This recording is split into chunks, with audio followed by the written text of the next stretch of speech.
Hi, my name is Joel Tremblay, and I'm completing my thesis online, remotely, during COVID. Let me tell you, is quite interesting. So yeah, I've set it upon myself to build the ultimate overland trailer.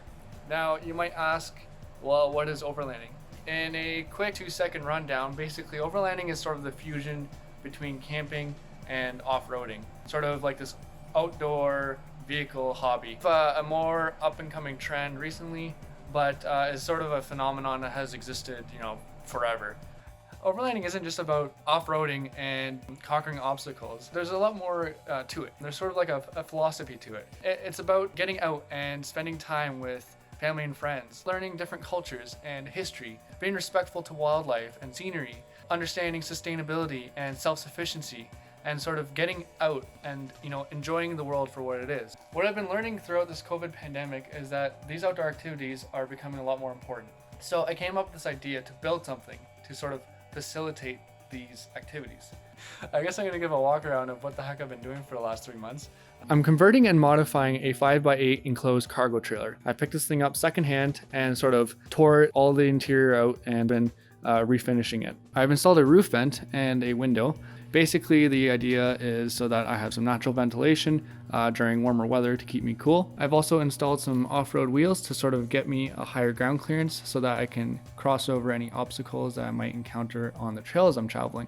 Walking towards the back of the trailer now where the door is, you can see there's sort of the typical bar latch, which all cargo trailers have. I've gone ahead and installed an RV door latch system, which is a complete pain in the butt to do, but let me tell you, it is nice to have now that it's in there.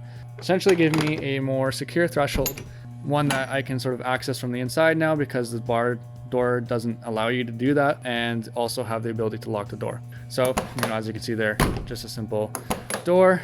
Looking at inside the trailer, I've gone ahead and basically gutted the whole interior and added some 1-inch rigid board in the walls and 1.5 inch on the ceiling, and basically finished it with some foil tape. Right now I'm in the process of installing some strapping to allow me some room for electrical wiring, but also to add an additional 1/2 inch layer of insulation, sort of breaking that thermal bridge that's occurring at all the stud walls. So far, I've installed some waterproof laminate flooring, which is super durable and I think looks great. I've come up with a very interesting detail, nice clean edge detail to sort of protect the floor. I've also installed some catch covers for, you guessed it, ice fishing. Running the length of the trailer on both sides, you can see 2 pieces of hardwood maple. That will act as sort of my mounting plate for 2 fold down beds that sort of make up a full queen size bed. The idea is that the left side here can also be pivoted up and the right side can be converted into a bench.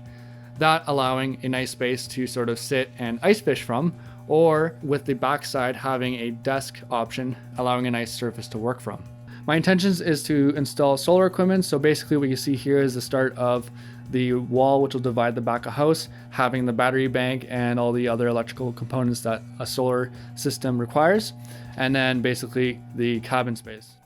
So that is the chuck box, and let me tell you, it's been a lot of work, but I can honestly say it's been the most rewarding experience I've ever had. Taking the plunge and actually constructing this trailer has been a lot of work, but I am finally, sort of working on one of my ideas at a 1-to-1 scale, which I never got to do before. I'm using my own money for this build, and sort of coming up with solutions to problems I'm having is, also part of the experience.